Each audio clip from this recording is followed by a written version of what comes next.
अगली खबर यूपी से है। आज सीएम योगी ने लखनऊ में 3 दिनों की इंटरनेशनल साइबर समिट की शुरुआत की है। इस समिट का मकसद अब नए दौर की नई चुनौतियों से निपटना है। सीएम योगी ने पुलिस कमिश्नरेट के लिए मोबाइल फॉरेंसिक वैन को भी हरी झंडी दिखाकर रवाना किया। पूरी खबर इस रिपोर्ट में देखिए।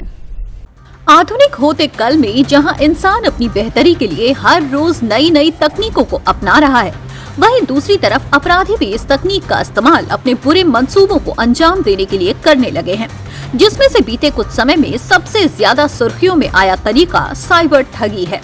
यूपी सरकार इन्हीं नए खतरों से निपटने के लिए और नए युग के अपराधियों को पकड़ने के लिए सुरक्षा का माया जाल तैयार कर रही है, जिसकी नींव सोमवार को यूपी की राजधानी लखनऊ में रखी गयी। सीएम योगी ने सोमवार लखनऊ में फॉरेंसिक इंस्टीट्यूट के अंतर्राष्ट्रीय सम्मेलन का उद्घाटन किया। ये अंतर्राष्ट्रीय सम्मेलन 3 दिनों तक चलेगा। इसका विषय साइबर युद्ध के आयाम, बहुपक्षीय कानूनी ढांचे, फॉरेंसिक और रणनीतिक प्रतिकार है।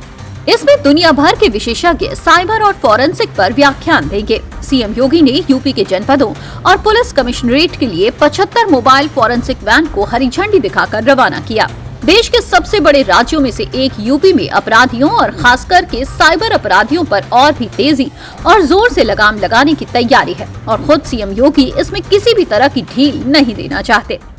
हम लोगों ने सभी 75 जनपदों में साइबर थाने की भी स्थापना की है। सभी 1587 थानों में एक साइबर हेल्प डेस्क भी दिया है। वहां पे मास्टर ट्रेनर भी उनके पास यहां से भेजे गए हैं कि जो हर जनपद में हर पुलिस कार्मिक को इसके साथ दक्ष कर सके, उसकी ट्रेनिंग उसके साथ हो सके। यह भी कार्य किया गया और अब तो प्रयास इस दिशा में हमारा चल रहा है कि हम बहुत शीघ्र एक साइबर मुख्यालय को ही बना करके, क्योंकि वर्तमान की इन चुनौतियों का सामना करने के लिए न केवल साइबर फ्रॉड को रोकने के लिए, बल्कि अभी ऑपरेशन सिंदूर में आपने देखा होगा पूरा युद्ध ही साइबर युद्ध की तरफ जा चुका था। सीएम योगी ये बात बखूबी समझते भी हैं और जानते भी हैं कि आने वाला वक्त डेटा का ही है और लड़ाई हथियारों से नहीं बल्कि डेटा के आधार पर लड़ी जाएगी। इसीलिए इन दिनों साइबर अपराध भी बढ़ते जा रहे हैं। अब इसी को रोकने के लिए सीएम योगी साइबर पुलिसिंग को यूपी में मजबूत कर रही है। 2017 के पहले यूपी में 4 फॉरेंसिक लैब थे, 18 रेंज है और हर रेंज में एक आधुनिक फॉरेंसिक लैब तैयार होगा। 7 साल से ज्यादा आपराधिक मामले में फॉरेंसिक सबूत जरूरी होंगे। यूपी के 75 जिलों में साइबर थाने बने, 1587 साइबर हेल्प डेस्क हैं। जल्द ही यूपी में साइबर मुख्यालय भी बनाने का प्रस्ताव है। ये जो 2 साल में उत्तर प्रदेश सरकार का जो ये एक शैक्षिक और रिसर्च के लिए बहुउद्देशीय जो संस्थान है यूपीएसएफ लखनऊ, इसमें आज माननीय मुख्यमंत्री जी ने एक 3 दिवसीय अंतर्राष्ट्रीय समिट का उद्घाटन भी किया और उसके साथ साथ 3 बहुत ही महत्वपूर्ण जो हमारे यहाँ के घटक हैं उनका उद्घाटन किया गया। उसमें पहला है डीएनए की एडवांस लैब, जो डॉक्टर लालजी सिंह जो जौनपुर के रहने वाले हैं और विश्वविख्यात डीएनए एक्सपर्ट हैं, उनके नाम पे उसको रखा गया है।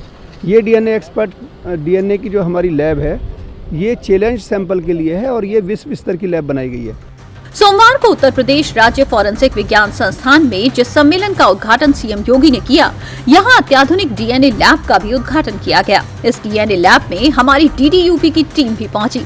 ग्राउंड जीरो से देखिए ये लैब कैसी है। उत्तर प्रदेश में साइबर युद्ध का जो माहौल चल रहा है, अगर बात करें तो उत्तर प्रदेश और महाराष्ट्र की तो सबसे ज़्यादा अगर साइबर क्राइम हो रहे हैं तो उत्तर प्रदेश में हो रहे हैं। लेकिन मुख्यमंत्री योगी आदित्यनाथ अब साइबर अपराधियों के लिए एक नया माया जाल बना रहे हैं। हम आपको दिखाना चाहते हैं फॉरेंसिक लैब है जिसके बाहर हम खड़े हैं, जो आज जिसमें 3 दिवसीय कार्यक्रम का भी आयोजन किया गया है। और ये डीएनए लैब जो है, ये लालजी सिंह जो थे उनके नाम पर बनाया गया, उनके मेमोरी में बनाया गया है। ये डीएनए लैब है क्योंकि आप अक्सर कई मामले ऐसे देखते हैं जिसमें ऐसा होता है कि हड्डी से भी जो सैंपल लिया जाता है उसको लेकर जो है डीएनए की जांच होगी। तो तमाम ऐसी बड़ी चीज़ें हैं जिसकी बात करें, एआई ड्रोन टेक्नोलॉजी की बात करें तो अत्याधुनिक तरीके से बनाया गया ये लैब है। आप देख सकते हैं जो डीएनए लैब है और तमाम जो है इसमें फॉरेंसिक टीम के बच्चे भी पढ़ाई कर रहे हैं। आने वाले समय में ये भी उम्मीद जताई जा रही है कि अन्य प्रदेशों से भी डीएनए की जाँच सैंपलिंग यहाँ पर होगी। यही नहीं, यहाँ पर नैनो ड्रोन से लेकर 40 किलो तक का सामान उठाकर काम करने वाले एआई ड्रोन भी उपलब्ध हैं। इसका जायजा भी हमारी टीम ने लिया। यूपीएसआईएफ की बात होती है तो बात होती है कि जो आधुनिकीकरण की बात हो रही है, साइबर फ्रॉड की बात हो रही है, उसको लेकर लगातार सरकार काम रही है। वहीं एआई टेक्नोलॉजी, एआई ड्रोन की जो बात कर रहे थे आज मुख्यमंत्री, उसको लेकर हम उस जगह मौजूद हैं जहां पे ड्रोन की बात की जा रही थी। आप ये देख सकते हैं जो ड्रोन, जो माइक्रो ड्रोन से लेकर 40 किलो तक का वजन उठाने वाले ड्रोन यहाँ पे मौजूद हैं। आप देख सकते हैं ठीक सामने जो हमारी बड़ा ड्रोन रखा हुआ है, ये 40 किलो तक का वेट उठा सकता है। तो माइक्रो ड्रोन की बात करें, चाहे हम हैवी ड्रोन की बात करें, क्योंकि हाल में हुई ऑपरेशन सिंदूर के बाद से ड्रोन की जो बात की जाती थी लगातार, उसको लेकर लगातार सरकार नज़र बनाई हुई थी। और उत्तर प्रदेश में यूपीएसएफआई में लगातार जो है उस पर काम हो रहा है। और आप देख सकते हैं किस तरह ये सामने जो ड्रोन रखा हुआ है 40 किलो तक का वेट उठा सकता है, जिसको लेकर मुख्यमंत्री बता रहे थे। और लगातार ड्रोन टेक्नोलॉजी की, एआई ड्रोन टेक्नोलॉजी की बात करें तो लगातार आप देख सकते हैं ये जो लैब है उसको बनाया गया, आधुनिक लैब है, जिसको लेकर लगातार जो है मुख्यमंत्री योगी आदित्यनाथ युद्ध स्तर पे काम कर रहे थे। और ये फॉरेंसिक लैब के आज 3रा वर्षगांठ था, जिसको लेकर के तमाम जो है स्टूडेंट्स थे और तमाम पुलिस के आला अधिकारी थे वो वहाँ पहुँचे। और लगातार आप देख सकते हैं जो एआई ड्रोन की बात वो कर रहे थे वो सामने है, किस तरह से उस टेक्नोलॉजी काम करती है, तमाम तरह की चीज़ें उसमें हैं, इक्विपमेंट्स हैं, डिजिटल है, हाईटेक है। मैंने आपसे पहले ही बताया कि 40 किलो तक का वेट उठाने वाले ये ड्रोन है, सक्षम है। तो लगातार इसको लेकर मुख्यमंत्री योगी आदित्यनाथ ने आज इसका 3रा जो वर्षगांठ था उसमें सम्मिलित हुए।